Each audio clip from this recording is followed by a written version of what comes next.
resting uncomfortably on the floor. In her mind she's chasing a squirrel. They've been in your life forever. I'll help you get around, girl. Unfamiliar sound at the door.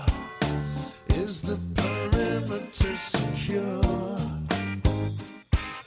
You've protected me forever. I'll help you get around, girl. Get around, girl. I'll help you get around. Get around, girl. I'll keep you safe and sound. I will hold you up this time, protecting what's yours and mine. Far from the cage at the west side pound, I was lost the day you were found. You've been in my life forever.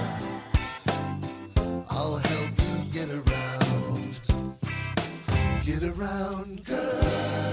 When you have fallen down, get around, girl.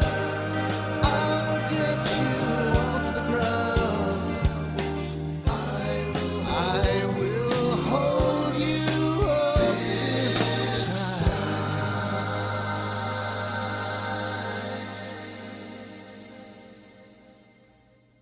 Welcome to the Friends of Dan Music Podcast. I'm Dan Miles. You've been listening to the music of Michael Sherwood and Christian Nesmith. That was from an album they released on June 8th called Groovy Lemon Pie. The name of the song is Get Around Girl. In case you missed the subtle clues in there about chasing squirrels and the pound, the girl in the song is actually a dog. Apparently Michael Sherwood's dog was unable to walk for a while and required assistance, hence, I'll help you get around, girl. In addition to his keyboard playing and lead vocals, the guitar, bass, and drum duties were all handled by Christian Nesmith, who, along with Circe Link, can also be heard contributing to those lush harmony vocals. As you may recall, both Circe and Christian have been on the show before. Circe was here in December of 2013 to talk about her entire catalog, but with an emphasis on her latest album, Dumb Luck. Then in August of 2014, Christian came on to talk about her work from his perspective as producer and co-writer, and also his solo album, An Axe to Grind, which showcases his formidable prowess on electric guitar. On May 1st, they released Circe's follow-up to Dumb Luck, which is called Bird's Amazing Odyssey and the Meaning of Tea. Unlike her previous releases, this is a concept album sketching out a complete story. It's something they haven't tried before, so I'm eager to hear what they have to say about its creation and to share this interesting music with all of you. Joining me on the phone from Los Angeles are Circe Link and Christian Nesmith. Welcome back. Thank you for having us. Hi there. Well, I've really been enjoying listening to your latest work. You know, at times I'm reminded of a vaudevillian turn of the century, 20th century, music hall type presentation, which I think is supported by Circe's illustrated album artwork, which has a sort of late 19th century feel to it, and which is quite impressive, by the way. Thank you. So would you agree with that characterization? And if so, why did you want to take it in that direction? Well, I'd say that, usually when we come upon an idea for a record, it's kind of like a magical experience. We kind of dream it up and let it unfold on its own. And this particular record really kind of presented itself with a storyline, and we kind of started crafting it and watching the story unfold. And it's a concept record, so we've been able to really embrace the idea of the storyline, and I think that's what gives it a musical kind of feel. I think that's where the theatric really kind of comes from. I won't say it's deliberate, that's for sure. We definitely didn't plan on it being that way, but it worked out well that way. Can you run down the exhaustive list of personnel on the album? He asked them knowingly. Yeah, the musicians are Christian Nesmith, and that's it. And then the vocalists are Circe Link, and that's it.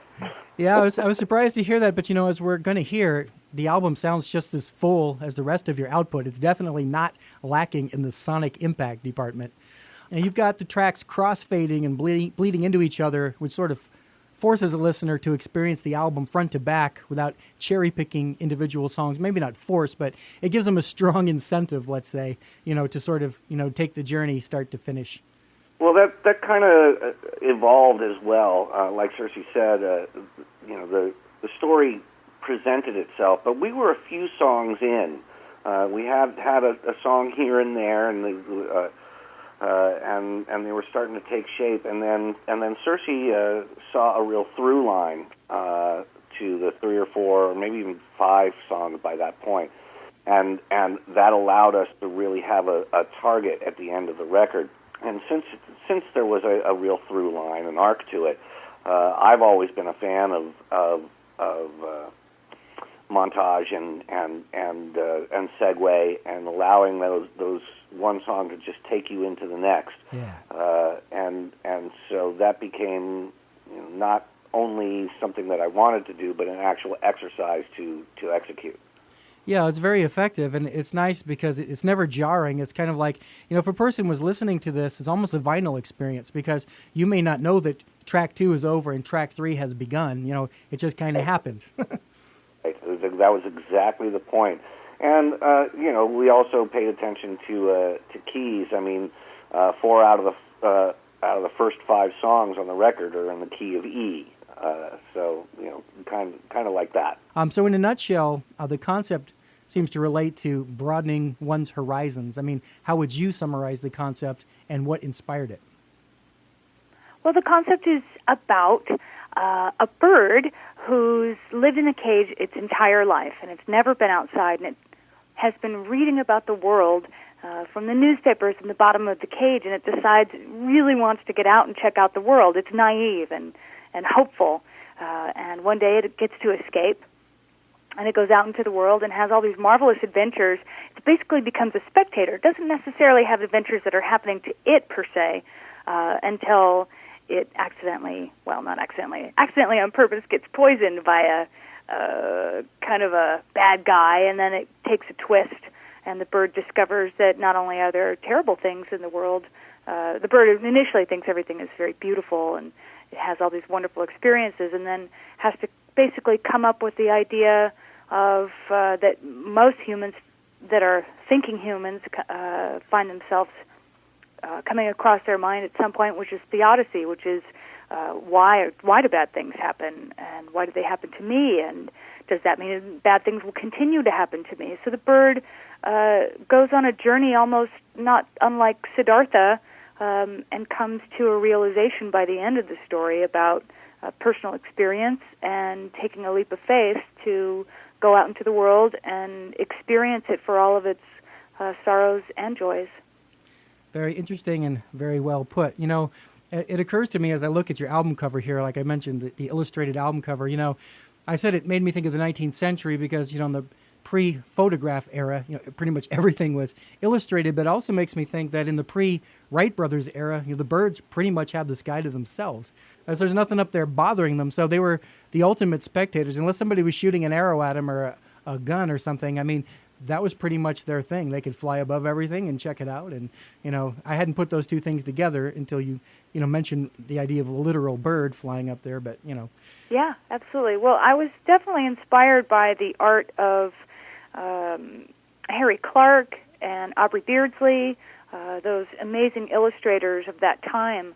So I'm glad you see that in the artwork. And also there's inside of the actual record, it's a threefold, there's an illustration for each of the songs. The front illustration actually represents, I believe, 3 different songs.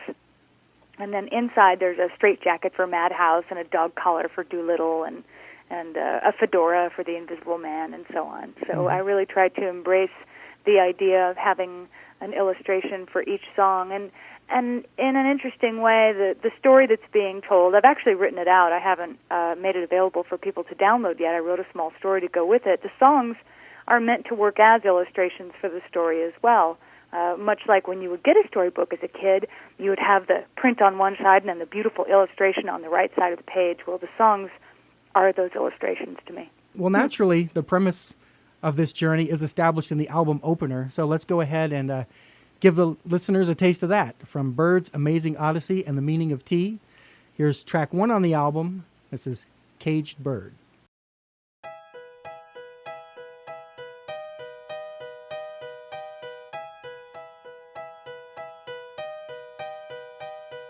Spending my whole life inside a palace, you know it sounds like such a funny thing to say. And I guess that I don't bear them any malice. You know I'm safe from all the world, at least today. But I've read of distant places on the print beneath my perch, and I'd like to see new faces. Take a peek, what could it hurt? Someone let the cage bird out the door. Now that I've learned all the words, I'd like to know the score. Now I know the map so well, I'll try the countryside. Someone let the cage bird go outside. Tweet, tweet, tweet, yeah. Sometimes I feel like a dancing monkey. You know it. They call me out and show me off for fun. And while I'm turning heads, I'm just a flunky. You know I'm worried about the next new thing to come. See, I've learned to speak the language. I can do a few good tricks. No, my life is not all anguish, but this can't be all there is. Someone let the cage bird out the door. Now that I've learned all the words, I like to know the score. Now I know the map so well, I'll try the countryside. Someone let the cage bird go outside.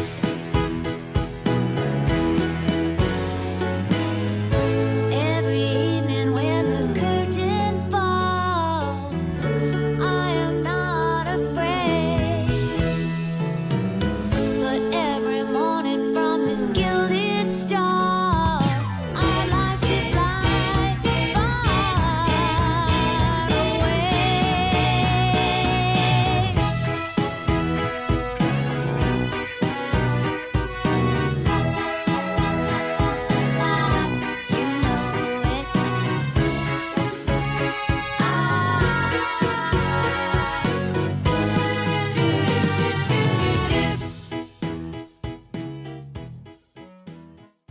You know, I like the line about learning the words and wanting to know the score. I'm a big fan of employing double meanings. I also like how you rhymed language with anguish. So I get the impression the motivation of this particular bird is more about boredom with the status quo and a hunger for adventure and escaping confinement. I think a lot of people stay inside their comfort zone due to a fear of the unfamiliar. Many years ago, a friend was staying with me for a few days, and she had a little dog with her. And I thought this dog would really enjoy exploring my backyard. But we put her little carrier out on the patio with some food and water, and she just spent all her time in that tiny carrier. But presumably she felt safe in there. You know, she didn't want to know anything about her surroundings, was not interested in exploring at all. And I think there's a comparison to be made to a certain type of people. Wow, yeah.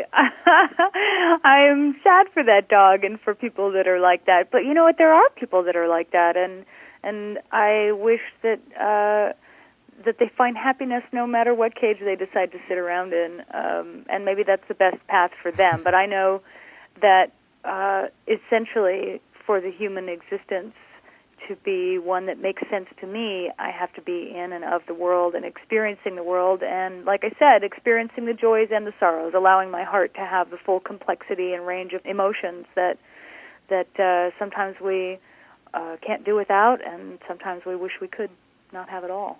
Talk us through the next track, Doolittle Dragon. Well, this particular song is about when you find yourself either with a person in your life, symbolized by a pet in this song, or a lover or a partner or friend that is deleterious to the situation of coexisting, but yet you don't feel that you can walk away from that person and almost take a little bit of pride in how much abuse that you can take. Wow, deleterious. I haven't heard that word for a while. Kind of a codependent kind of thing. Well, I like your double use of the Exactly. I like your double use of the word dragon as both a familiar mythical creature and also in the line, he's a do-nothing drag on everyone he meets, where you take the same two syllables but split them into two words, thus altering their meaning. It's almost like you guys put some thought into this or something. Yeah, a little bit. He's clever like that. Now, when you're writing lyrics together, how do you handle situations where you might disagree about a particular line or a particular word? Does it need to be unanimous? Well, I'll just jump in right here and say that Circe writes 95% of the lyrics. So my function as a producer is sort of the closer, just encouraging her and us to make sure that we've found the best possible thing. But Circe's so good at what she does that there's it doesn't happen that much. We're just trying to get the best thing that we can. But working together, honey, you want to talk about that? Well, when it comes to lyrics, I am the boss. Yeah, I'm generally the one that comes up with the concept, the idea, the visual. I think in very visual terms, having been a painter. So when I'm illustrating a song in my mind, I'm creating pictures. I'm talking about scenes that I'm seeing. So the language is present for me. I don't generally have to do too much searching. Although in Caged Bird, actually, there was one particular line that didn't have the cadence or a rhyme scheme that really fit rhythmically with what Christian wanted to hear, so we made a change. But as a rule, what I'm trying to express is usually going to take precedent over something like that. But I want to hear his opinions and his ideas about rhythm, particularly because I can often sacrifice the rhythm because I want to get a metaphor across, and it's important to decide what's more important. I'm a huge fan of Sondheim. I don't know if you read his books, Finishing the Hat and Look, I Finished a Hat, but his incredible discipline to using the lyric musically, not just explaining, not just being expositional, not just trying to build the metaphor the way a regular storyteller might, but actually really considering the cadence as a musical occurrence in the song where the melody has its emphasis placed in the beat is really important. And Christian's able to bring that to our lyric writing, certainly. Actually, that's compares me more to somebody like Bacharach, who's very insistent upon a melody. And there are stories about him working with his lyricists who have asked him, "Hey, can you change this melody here or there?" And he's very resistant to that. Unfortunately, Circe and I have a more flexible relationship. But when one of us has something that we feel strongly about, the other tries to adapt adapt our particular role to the end product.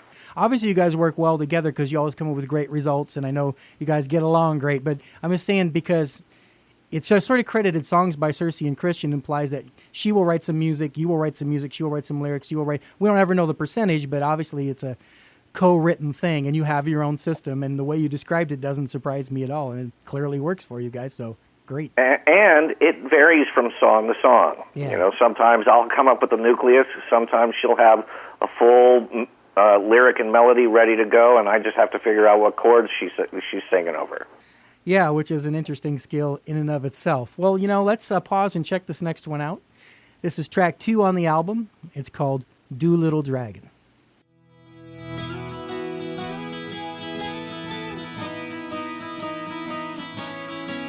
Mrs. Doolittle has a pet under the stairs. She knows she has a way with animals because she shares her name with a man they made a movie about. Only she can understand, but now she's having doubts. And I say so many get him wrong, and I say it's really very bad that all the neighbors' cats are gone, 'cause there's a Doolittle dragon living on my street.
little dragon in us big and small. And if we don't do something soon, he might just eat us all. So next we have Invisible Man, which name checks one of the great character actors of Hollywood's golden age, Claude Rains. He's probably best known for his memorable role in Casablanca, but of course he also starred in The Invisible Man in 1933. So what role does that song play in the story? Well, the bird has gotten out of the cage and out of the house where the lady who has lots of pets, including the dragon, lives, and has been able to get a little distance down the street. It lands on a windowsill and sees a woman talking to herself, and a pair of glasses and a hat and a trench coat come floating into the kitchen. And the bird observes an exchange between a wife and the invisible man. So is this a surreal hallucination or is it a literal invisible man? No, it's real. Now, come on. Real as you want it to be. Well, hey, let's listen to a sample of that. Sounds good. Here's track 3 on the new Circe Link album. It's called Invisible Man.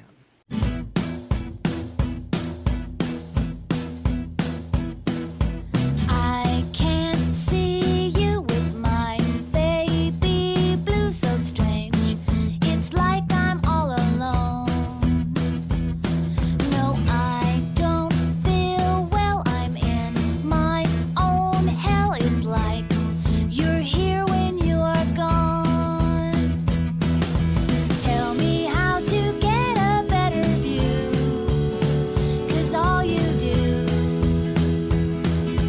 fades away. Tell me how to find you day or night. I'll lose inside of the invisible man.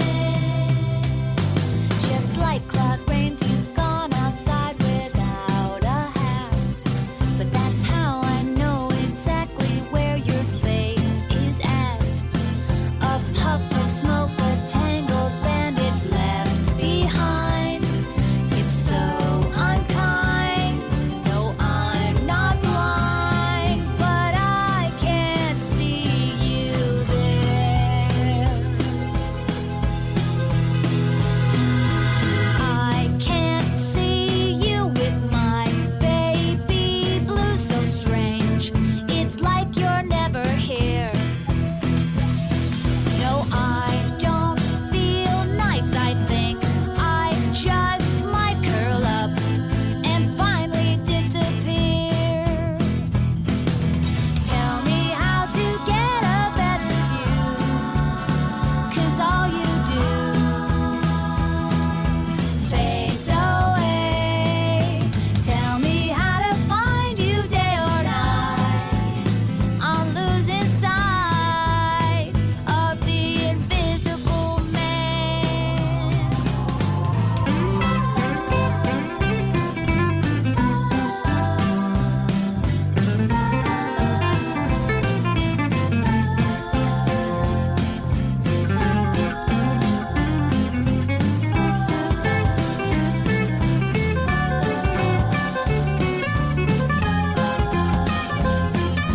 I can't see you. Well, that's some nice Mr. Sandman vocalizing there. You know, I like the tension-building subtleties in the backing track. It's always nice to hear someone employ the dying art of musical dynamics. Raising and lowering the volume in the right spots can be a very effective technique. And we faded out before we got to that part, but you also play fast and loose with the tempo a little later in the song, which is something more writers should explore and not be afraid to try. For some reason, everyone's become a willing slave to the perfection of the click track. Oh yeah, that was one of my favorite parts when we were coming up with the song, and that actually wasn't part of Circe's original nucleus.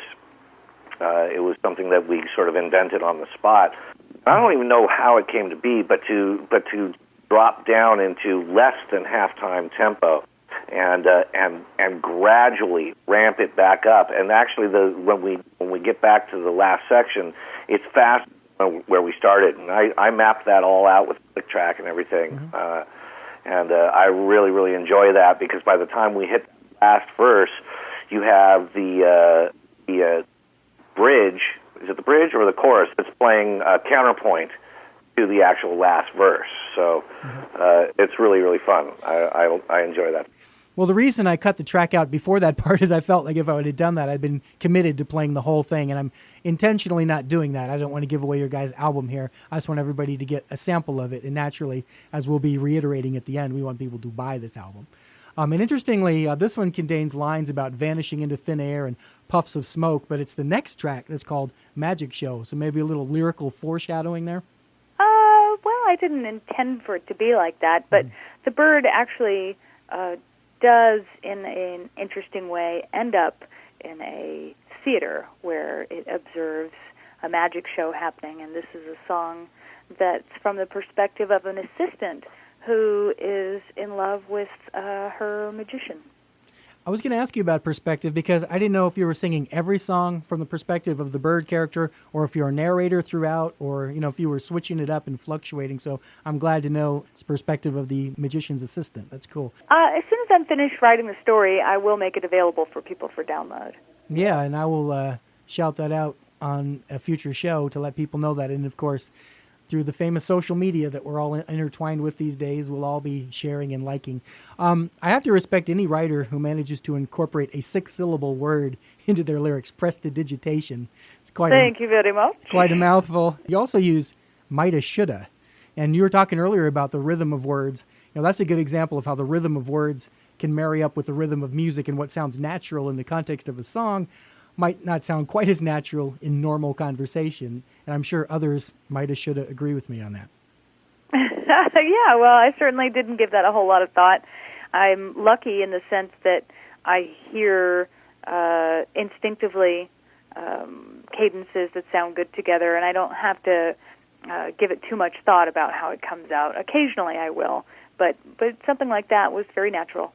And also the point about words having a rhythm, there's a ton of hit songs where the lyrics are literally do-wah, diddy-diddy, do-wah, they're just like, they're not even words. They just sound great and they fit and the consonants hit just right. And they said, good enough. What's a Little Richard, wop-bop-a-loo-wop, wop-bam-boom, or whatever it is? Well, I'm a big fan of that school of thinking. When I was young, I had a rock band with a very dear friend of mine. It was called Off.